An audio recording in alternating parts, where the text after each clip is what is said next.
हमारे चैनल में नए हैं तो वीडियो शुरू करने से पहले आप हमारे चैनल को लाइक करें, सब्सक्राइब करें और हाँ, बेल आइकन को दबाना ना भूलें। नमस्कार, मैं हूं प्रशांत। अगर आपको विज्ञान और तकनीक में इंटरेस्ट है तो हमारा आज का यह एपिसोड बहुत ही रोचक होने वाला है।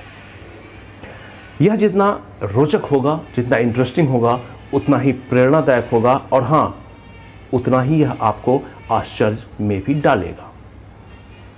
जरा सोचिए, इंजीनियरिंग संस्थानों में पढ़ने वाले छात्र छात्राएं अपनी सीमित जानकारी लेकिन असीमित प्रतिभा के दम पर नए नए आविष्कार करें और आपको उन आविष्कारों को एक्शन रूप में देखने का मौका मिले तो आपको कैसा लगेगा?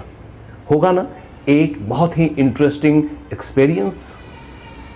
और जैसा मैंने कहा था कि आपको थोड़ा आश्चर्य भी होगा जब आप ये जानेंगे कि यह आयोजन आखिर हुआ कहां। जी हां, यह आयोजन देश के किसी बड़े शहर या किसी बड़े इंजीनियरिंग संस्थान में नहीं, बल्कि बिहार के एक छोटे से शहर मुजफ्फरपुर के MIT में वार्षिक टेकफेस्ट टेकमिटी 2022 में आयोजित किया गया। तो आज हम आपको दिखाएंगे उसी टेकफेस्ट टेकमिटी 2022 के तमाम इवेंट्स में से कुछ चुनिंदा लेकिन बहुत ही रोचक इवेंट्स, जिनमें शामिल है truss bridge, RC plane, hurdle mania, robo soccer and robo war. और सुनवाएंगे बातें उन स्टूडेंट्स की जिन स्टूडेंट्स ने इन इवेंट्स में पार्टिसिपेट किया या हिस्सा लिया था। तो बिना देर किए हुए आइए चलते हैं टेकफेस्ट टेकमिटी 2022 MIT कैंपस मुजफ्फरपुर। वैसे तो इस टेकफेस्ट का आयोजन हर साल होता है, लेकिन इस बार हो रहा यह टेकफेस्ट थोड़ा विशेष है। कारण कि इस बार 2 सालों के अंतराल के बाद फिर से इसका आयोजन संभव हो पा रहा है। वैश्विक महामारी कोरोना के कारण साल 2020 और 21 में इसका आयोजन संभव नहीं हो पाया।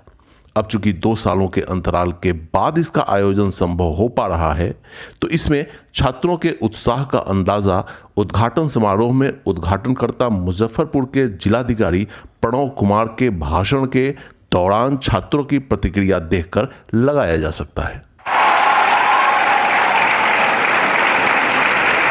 इस पूरे फेस्ट में दर्जनों अलग अलग तरह की प्रतिस्पर्धा थी, लेकिन जिन इवेंट्स को हम आपको दिखाएंगे उनमें सबसे पहला इवेंट है ट्रस ब्रिज। इसमें भाग लेने वाले छात्रों को ट्रस ब्रिज के मॉडल्स तैयार करने थे। सबसे पहले तो आपको यह बता दें कि ट्रस ब्रिज वैसे ब्रिज को कहते हैं जिसके नीचे सामान्य तौर पर कोई पिलर नहीं होता। कई छोटे छोटे हिस्सों में ब्रिज का डिजाइन बनाते हैं, फिर उन सभी हिस्सों को आपस में जोड़कर एक पूरा ब्रिज तैयार करते हैं। इसका सुपर स्ट्रक्चर कई ट्रायंगल्स के शेप में ब्रिज से ऊपर की ओर उठा हुआ होता है, जो ब्रिज का लोड बियरिंग यानी भार वहन करने का काम करता है। ट्रस ब्रिज 2 तरह के होते हैं, सिंपल ब्रिज और हाइड्रोलिक ब्रिज। सिंपल ब्रिज अपनी जगह पर फिक्स होता है, जबकि हाइड्रोलिक ब्रिज को जरूरत पड़ने पर अपनी जगह से ऊपर उठा भी सकते हैं। सबसे पहले with the help of injection, जब इस एक साइड में वैक्यूम हमने रखा है एक सिरिंज को और एक साइड हमने वाटर फिल किया है। जब हम इसको कंप्रेस करेंगे सिरिंज को तो sir it moves upward and sir when we loses release the pressure so it will go come yes sir that the whole hydraulic system works। जाहिर है इसमें भाग लेने वाले छात्रों के लिए क्वालिफाइंग क्राइटेरिया उनके मॉडल के द्वारा कितना भार वहन किया जा सकता है वही होगा। यानी जो मॉडल जितना ज्यादा भार वहन करेगा वही मॉडल विनर होगा या क्वालिफाई करेगा। टोटल वो ऐड करके जितना सारा वो लोड ले रहा है, सस्टेन कर रहा है, उसके बाद वो ऐड ऑन करके हम लोग एवरेज निकाल के फिर वो मार्केट। इसके बाद अब चलते हैं अगले इवेंट में, जिसका नाम है RC प्लेन यानी रिमोट कंट्रोल प्लेन।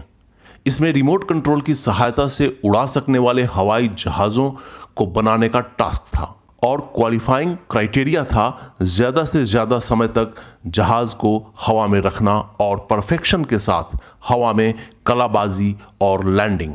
इस प्रतिस्पर्धा में कई टीमों ने अपने अपने मॉडल्स के साथ हिस्सा लिया था। हालांकि इसमें ज़्यादातर टीमें असफल ही रहीं, लेकिन फिर भी हमें छात्रों के जज्बे और साहस को सलाम करना ही चाहिए। अब जैसे इसमें बनाना है खुद हम ही लोगों को, कोई ये ना कॉलेज हम लोग को प्रोवाइड किया है ना ये टेक MIT प्रोवाइड किया है। ये सिर्फ एक प्लेटफॉर्म दिया है कि आप खुद मेहनत करिए और खुद यहाँ पे लाके परफॉर्म करिए, बस एक प्लेटफॉर्म है। वैसे भी हम सभी जानते हैं कि असफलता ही सफलता की पहली सीढ़ी है। अब आइए चलते हैं अगले इवेंट की ओर, जिसका नाम है रोबो सॉकर। इसमें अलग अलग टीमों को अपने द्वारा बनाए गए रोबो सिस्टम की सहायता से दूसरे टीम के रोबो सिस्टम से एक गेंद को बचाते या छीनते हुए सामने वाले के गोल पोस्ट में डालना है। इस फाइट में जो टीम अपने रोबो सिस्टम से निश्चित समय सीमा के अंदर ज्यादा से ज्यादा गोल करेगी उसे विनर या क्वालिफाइड मान लिया जाएगा। इस इवेंट को रोबो सॉकर बोलते हैं। बेसिकली इसमें दो बॉट्स आपस में फुटबॉल खेल रहे होते हैं, जो मैक्सिमम गोल करती है वो विनर होती है। और अब बारी है जिस इवेंट की, उसका नाम है हर्डल मैनिया। इसमें रिमोट कंट्रोल के द्वारा संचालित एक ऐसी गाड़ी बनाने का चैलेंज था जिसको कई तरह के बाधाओं को पार करते हुए एक निश्चित स्थान पर पहुंचना है।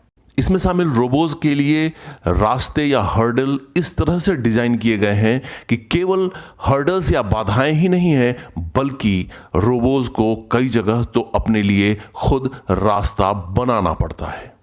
और ये सब करते हुए जो रोबो फिनिशिंग लाइन के पास सबसे पहले यानी सबसे कम समय में पहुंचता है उसे विनर या क्वालिफाइड घोषित कर दिया जाता है।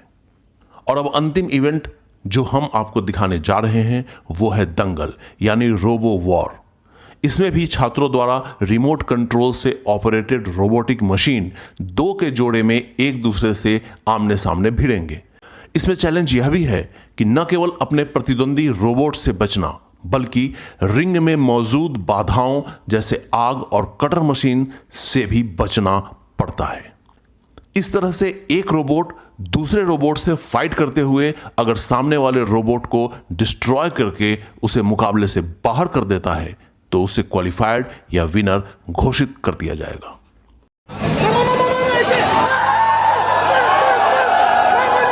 तो ये था हमारा आज का इंटरेस्टिंग और इंस्पायरिंग एपिसोड। ये एपिसोड आपको कैसा लगा कमेंट्स के द्वारा ज़रूर बताएं। ऐसे ही किसी और इंटरेस्टिंग एपिसोड के साथ हमारी आपसे फिर होगी मुलाकात। तब तक के लिए हमें दीजिए इजाज़त। धन्यवाद।